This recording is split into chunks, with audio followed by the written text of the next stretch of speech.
Hello students, welcome back on my channel. Students, मैं आपके लिए लेके आई हूँ बिजनेस स्टडी की एक और नई वीडियो।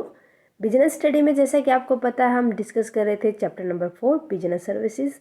सो आज की क्लास में हम चैप्टर नंबर 4 को कंप्लीट करने वाले हैं। आज की हमारी क्लास का टॉपिक रहेगा कम्युनिकेशन एंड एक छोटा सा टॉपिक लास्ट का बाई चांस रह गया था हमारा, अदर इंश्योरेंस। एक बस थोड़ा सा ही इसके बारे में बताना, वो मैं आपको आज की क्लास में बता दूंगी। सो मेन जो आज की क्लास का हमारा टॉपिक है वो कम्युनिकेशन रहेगा। सो कम्युनिकेशन ज़रूरी नहीं कि जब दो पर्सन बात करते हैं उनके बीच में ही होता है। कम्युनिकेशन हमारे बिजनेस के लिए भी ज़रूरी है। मीन्स जब हमें एक बंदे ने जब दूसरे बंदे को कोई भी गुड्स या सर्विसेज सेल आउट करनी है, उससे कोई भी परचेज करनी है, तो वो भी तो उनके बीच में कम्युनिकेशन होता है। या कोई भी गुड्स एक जगह से दूसरी जगह पर भेजनी है, तो वो भी क्या होता है, कम्युनिकेशन होता है। सो ये हर एक चीज़ बिजनेस के अंदर ज़रूरी है, इसी को बिजनेस सर्विसेज कहा जाता है। ओके, सो अब देखो, हमने अभी तक इस चैप्टर के लगभग पॉइंट क्लियर अप कर लिए हैं। उम्मीद करती हूँ आपने वो वीडियोस देख ली होंगी। अगर आपने अभी तक वो वीडियोस नहीं देखी हैं तो फटाफट से प्लेलिस्ट में जाएं और देख लें। बात करें सबसे पहले, देखो छोटा सा टॉपिक मैंने अभी बताया था, जो अदर इंश्योरेंस बचता है। अदर इंश्योरेंस के अंदर आ जाता है हेल्थ इंश्योरेंस। मीन्स जब किसी भी पर्सन को कोई भी हाई लेवल की बीमारी है, लगा के चलो कि उसको हार्ट प्रॉब्लम है, कैंसर है, कुछ भी इस टाइप की, अगर ये नहीं छोटे बेटे जो वायरल होते हैं, फीवर आता है, तो उसके लिए कोई ट्रीटमेंट की बात नहीं की जाती यहाँ पर देखा जाता है कि बीमारी किस टाइप की है, उसके लिए कितनी अमाउंट की नीड होगी। सो हेल्थ इंश्योरेंस का मतलब यही होता है कि लोग अपनी हेल्थ के रिगार्डिंग अवेयर होते हुए जब उसके रिगार्डिंग इंश्योरेंस करवाते हैं, तो वो हेल्थ इंश्योरेंस कहलाता है। ठीक है। So with a lot of awareness today health insurance has gain a lot of popularity. भाई हर कोई अब आजकल देखा होगा आपने, क्योंकि लाइफ हमारी अनसर्टेन होती है, तो उसके रिगार्डिंग कुछ भी हो सकता है हमारी लाइफ में, तो बंदा अवेयर होके चलता है उसके लिए। General insurance companies provide special health insurance policies such as Mediclaim for the general public. The insurance company charge a nominal premium every year. अब जो इंश्योरेंस कंपनी होगी, ऐसे ही तो कोई भी इंश्योरेंस की अमाउंट आपको क्लेम करोगे तो देगी नहीं।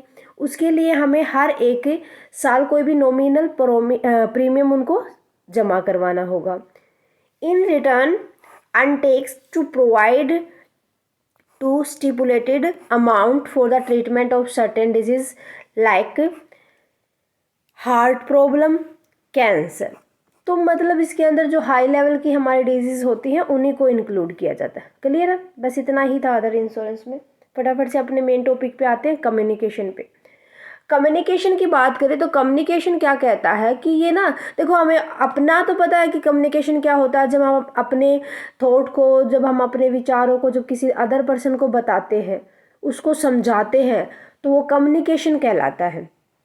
बट इन बिजनेस हम कम्युनिकेशन की बात करेंगे, communication in between purchaser and seller. अब ये बिजनेस के अंदर किन के बीच में कम्युनिकेशन होगा? कोई भी चीज़ को खरीदने वाला होगा, एक बंदा उस चीज़ को बेचने वाला होगा, या कोई भी ऑर्गेनाइजेशन होगी और कुछ सप्लायर होंगे। ठीक है।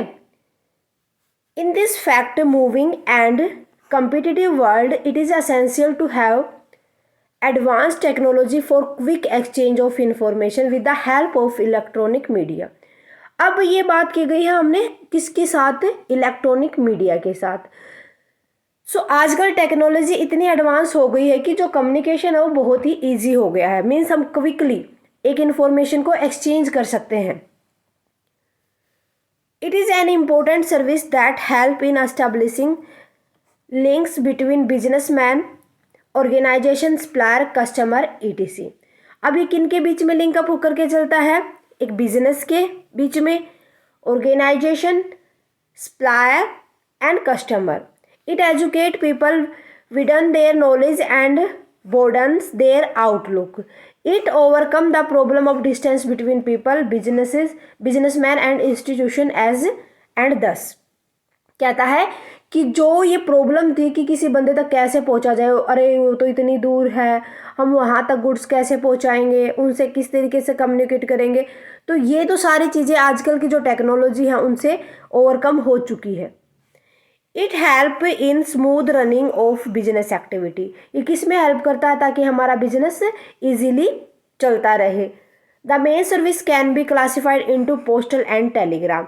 देखो टेलीकॉम, जो कम्युनिकेशन की मेन क्या है? पोस्टल, जो हम बाई पोस्ट कोई भी चीज़ पहुंचाते हैं, या दूसरा क्या हो जाता है इसके अंदर? टेलीकॉम। टेलीकॉम के अंदर क्या होता है कि हम कोई भी फ़ोन के ऊपर बात कर लेते हैं, मैसेज के ऊपर बात। आजकल तो इतनी सारी सोशल साइट्स हैं जिसके थ्रू हम कम्युनिकेट कर सकते हैं, तो वो टेलीकॉम के अंदर आती है। पोस्टल सर्विस के अंदर क्या आ जाता है? मान लो कि कोई भी हमें बाय पोस्ट कोई भी चीज़ भेजनी है, कोई भी इंफॉर्मेशन भेजनी है, ये बाय पोस्ट या बाय टेलीग्राफ के थ्रू ही पहुंच पाती है। So postal service, this service is required by every business to send and receive letter, market reports, parcel, money order etc on regular. देखो ये सारी चीज़ें, देखो कोई भी लेटर रिसीव करना, कोई भी मार्केट रिपोर्ट रिसीव करना, कोई भी पार्सल रिसीव करना, कोई भी मनी ऑर्डर रिसीव करना, ये तो रूटीन की चीज़ें हैं, है ना। So all these services are provided by the post and telegraph office scattered throughout the country. कहाँ पर? ये नहीं कि हम जो ये पोस्टल सर्विस किसी भी कंट्री के अंदर थ्रू आउट हम एक कंट्री इन चीज़ों को फैला सकते हैं। सेक्टर्ड का मतलब क्या होता है? फैला सकते हैं। The postal department perform the following services. अब ये पोस्टल डिपार्टमेंट कौन कौन सी सर्विसेज देते हैं वो देखो। First one is financial service, second one is male service. Financial service में क्या आ जाता है कि जब कोई भी हमें फैसिलिटी दे कि हम जैसे कोई भी हम मोबाइल के थ्रू या कोई भी हम किसी भी आजकल देखो पैसा भेजते हैं ना, हम फ़ोन के द्वारा ही भेजते हैं। आजकल तो क्या चला हुआ है कि फ़ोन नंबर पे ही पैसे, अगर हमारा फ़ोन नंबर है जो अकाउंट से रिलेटेड है, अकाउंट से हमने उसको लिंकअप करवा रखा है, तो इजीली हम पैसे उसके अंदर शेयर कर सकते हैं। या दूसरा क्या होता है कि यहाँ पर जो पब्लिक प्रोविडेंट फंड वगैरह बनाए जाते हैं, या कोई भी किसान विकास पत्र वगैरह, या कोई भी नेशनल सेविंग सर्टिफिकेट या रिकरिंग डिपॉजिट स्कीम भी, मनी ऑर्डर फैसिलिटी भी पोस्ट ऑफिस के द्वारा दी जाती है। तो जो पोस्टल जो सर्विसेज है उसके अंदर फाइनेंशियल सर्विस आ जाएगी। हम पोस्टल के अंदर क्या करते हैं कि रिकरिंग नेचर में पैसे भी जमा करवा सकते हैं। वो एक या हो जाए कि 5 साल के बाद वो हमें इतना % होके मिलेगा। ये सारी सर्विसेज भी पोस्ट के द्वारा बाय पोस्ट ऑफिस में करवाई जाती हैं। दूसरा मेल के अंदर क्या आता है कि जब हम कोई भी, मान लो आजकल तो हम क्या करते हैं बाय फ़ोन ही क्या कर देते हैं, मेल भेज देते हैं। तो वहाँ पर क्या होता था कि हम किसी बंदे को एक लेटर लिखते थे, मीन्स चिट्ठी लिखते थे, जो हमें उसके अंदर इन्फॉर्मेशन लिखनी होती थी वो सारी हम उसके अंदर डाल देते थे। फिर जिस पेज के ऊपर हमने वो इन्फॉर्मेशन जो लेटर लिखा है उसको हम एनवलप में डालते थे, और उसके ऊपर एक पोस्ट कार्ड और एक स्टिक वगैरह लगा के हम उसको भेज देते थे, जिसके अंदर क्या क्या आ जाते हैं। देखो अब जो ये मेल सर्विस है ना, इसके अंदर भी कुछ सर्विसेज आती हैं। सबसे पहले आते हैं यूपीसी, मतलब अंडर पोस्टल सर्टिफिकेट। जब कोई भी ऑर्डिनरी लेटर होता है तो वो हम ऑफिस उसको इशू नहीं, पोस्ट ऑफिस उसको इशू नहीं करता, ना ही उसके रिगार्डिंग कोई भी रिसिप्ट देता है, कोई भी रिसिप्ट इशू नहीं करता। सॉरी, कैसे कि मान लो कि हम कोई भी चिट्ठी वगैरह जमा करवा के आए हैं पोस्ट ऑफिस में, तो उसकी जितनी फीस या 2 या 3 या 5 रुपए जितनी होती है हमने उसको दे दिया, लेकिन उसका कोई भी प्रूफ नहीं मिलेगा हमें, ठीक है ना, जब ऑर्डिनरी लेटर हम जमा करवाते हैं। If however if the sender want to have proof then a certificate can be obtain from the post office on payment of pre subscribe fees. अब हमें अगर एविडेंस चाहिएगा तो उसके लिए हमें कुछ फीस पे करके पोस्ट ऑफिस से वो निकलवाना पड़ता है। ये आता है यूपीसी अंडर पोस्टल सर्टिफिकेट, ठीक है। उसके बाद ही वो क्या होता है, एज ए एविडेंस यूज़ किया जाता है। नेक्स्ट देखो, फिर उसके बाद आता है रजिस्टर्ड पोस्ट। रजिस्टर्ड पोस्ट का मतलब क्या होता है कि जब कई बार क्या होते हैं कि आप इंश्योर होते हैं कि आपकी जो मेल है वो डिलीवर हो चुकी है, ठीक है। तो उसके बिना अगर हम ये सोचें कि वो वापस अगर डिलीवर नहीं होगी तो वो क्या होगी, वापस आ जाएगी, ठीक है। तो ऐसी सिचुएशन में क्या होता है कि जो पोस्ट ऑफिस होता है उसके रजिस्टर के अंदर वो रजिस्ट्री होती है कि ये मेल पहुंची नहीं, डिलीवरी नहीं हुई इसकी, तो ये वापस आ चुकी है, तो उसका प्रूफ आपको मिलता है। ओके, क्लियर है। देन उसके बाद आते हैं पार्सल। पार्सल क्या होता है? Transmission of article from one place to another place on form of parcels are known parcel post. जब हम क्या करते हैं, जब कोई भी आर्टिकल होता है, कोई भी चीज़ होती है, गुड्स होती है, उसको हम एक जगह से दूसरी जगह पर भेजते हैं तो पार्सल कहलाता है। ये बात जो ऊपर हो रही थी ये लेटर्स की बात हो रही थी भाई, ये बात हो रही है किसी भी गुड्स को सेंड करने की। Got it? सो यहाँ पर जो चार्जेस होते हैं, पार्सल चार्जेस होते हैं, वो अकॉर्डिंग टू वेट होते हैं कि वेट कितना है। सो अलाइड पोस्टल सर्विसेज के अंदर देखो क्या क्या आता है। Allied postal service, greeting post. Greeting post का मतलब क्या होता है कि हम कोई भी ग्रीटिंग जो कार्ड्स वगैरह होते हैं वो इसके अंदर, या कोई भी हम अपना गिफ्ट वगैरह आते हैं इसके अंदर, वो हम क्या कर सकते हैं, one people to another people तक उसको सेंड कर सकते हैं। Means one place to another place by post office. उसके बाद आता है मीडिया पोस्ट। कोई भी एडवर्टाइजमेंट होती है उसको भी हम क्या कर सकते हैं, बाय पोस्ट उसको डाल के कि हमें क्या करना है कि किसी भी बंदे तक पहुंचानी है वो। ये मेन क्या होता है, जो ऑफिस होते हैं, जो मतलब जो एम्प्लॉयमेंट ऑफिस वगैरह होते हैं उनके द्वारा ही भेजा जाता है, एनवेलप करके उसको सेंड कर दिया जाता है। ये अलाइड पोस्टल सर्विस के अंदर आता है। उसके बाद आता है स्पीड पोस्ट। स्पीड पोस्ट के अंदर आपको ये याद रखना है कि सेम जो ट्रांसमिशन ऑफ आर्टिकल ही होता है, किसी वस्तु को ही भेजा जाता है। यहाँ पर स्पीड से आपको ध्यान रखना है कि ये विदिन 24 आवर तक भेजा जा सकता है किसी भी स्पेसिफाइड सिटी के अंदर। ये नहीं कि कहीं भी, बस स्पेसिफाइड सिटीज होते हैं जहाँ पर स्पीड पोस्ट हो सकता है। ई बिल पोस्ट के अंदर आ जाते हैं जितने भी ऑफिस के द्वारा जितनी भी पेमेंट वगैरह करवानी होती है, कलेक्ट करनी होती है, तो वो किसके, ई बिल के द्वारा, इलेक्ट्रॉनिक बिल पोस्ट के द्वारा। देखो बीएसएनएल का मान लो आपने कोई भी नंबर ले रखा है तो उसका अगर बिल आता है, ब्रॉडबैंड का लेके चलो या आपका मोबाइल का लेके चलो, सो उसका बिल होगा आपका, वो मतलब क्या होगा, आपके मोबाइल पे मैसेज आ जाएगा, आप उसको पे कर दोगे, है ना।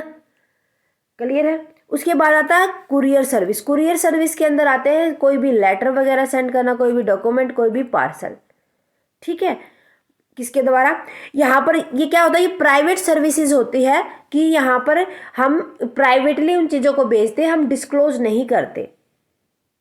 ओके। देन उसके बाद आती है हमारी, ये थी पोस्टल सर्विसेज, ठीक है। देन सेकंड थी हमारे टेलीकॉम सर्विसेज।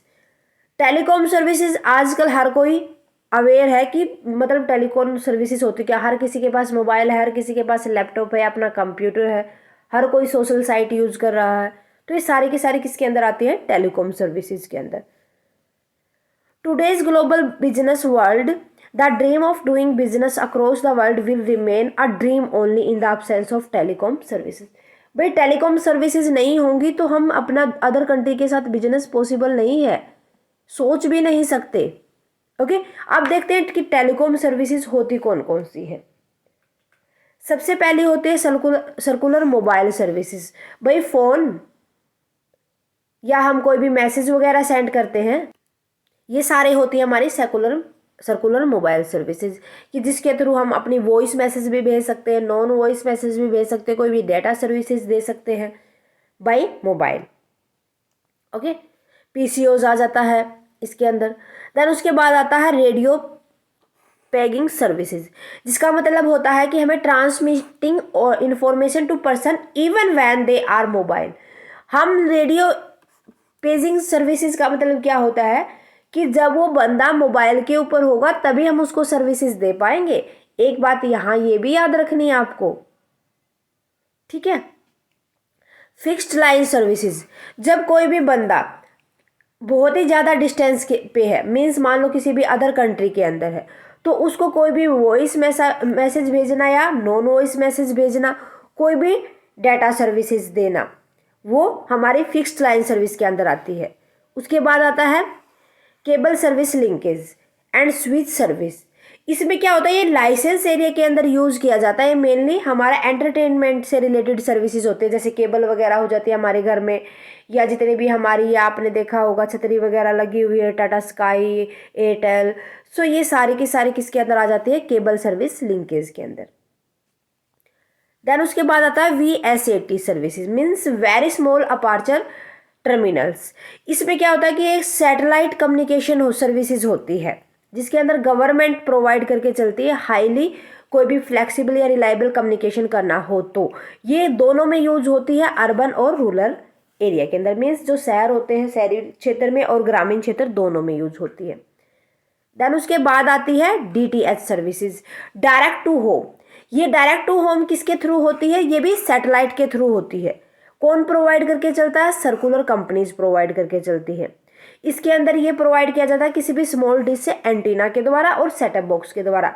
DTH के अंदर भी आपकी जितनी भी केबल सर्विसेज वगैरह हैं वो सारी की सारी आ जाती है। देन उसके बाद आता है ट्रांसपोर्टेशन। भाई देखो हमने दो सर्विसेज पढ़ ली, क्या क्या, पोस्टल एंड टेलीकॉम।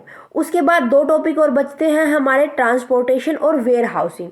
ट्रांसपोर्टेशन का मतलब क्या होता है कि transportation comprise freight services throughout with supporting and auxiliary services by all the mode of transportation like rail, road, air, sea movement.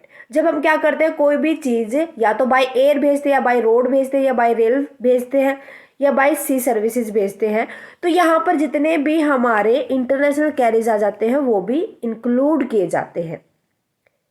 Okay, यहाँ पर गुड्स और सर्विसेज का जो मूवमेंट होगा क्या होगा, one country to another country भी होगा।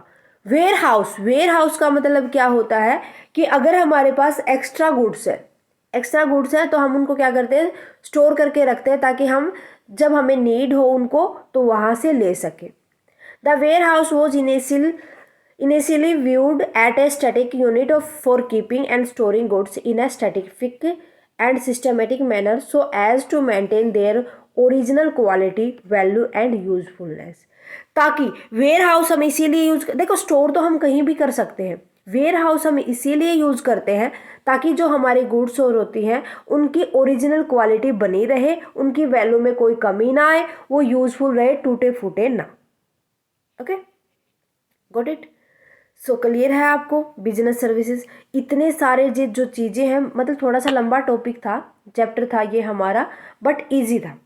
ओके, सो स्टूडेंट होप आपको अच्छे से समझ आ गया होगा चैप्टर नंबर 4। फिर भी कहीं कोई भी डाउट आता है बच्चा, मुझे कमेंट करके बता दीजिए पूरे चैप्टर के अंदर, या आपको लगे कि ये टॉपिक नहीं हुआ है मैम हमारा, वो भी मुझे कमेंट करके बता दीजिए। ओके स्टूडेंट्स, सो मिलते हैं नेक्स्ट क्लास में विद चैप्टर नंबर 5। आज की क्लास कैसी लगी मुझे कमेंट करके बताएं। क्लास अच्छी लगे तो प्लीज़ लाइक और अदर स्टूडेंट के साथ ज़्यादा से ज़्यादा शेयर करें। अगर आप चैनल पर नए हैं तो फटाफट से साया कॉमर्स क्लासेस को सब्सक्राइब करें, बेल आइकन को दबा लें ताकि आने वाली क्लास की नोटिफिकेशन आपको मिल सके। Thank you very much, bye bye and take care.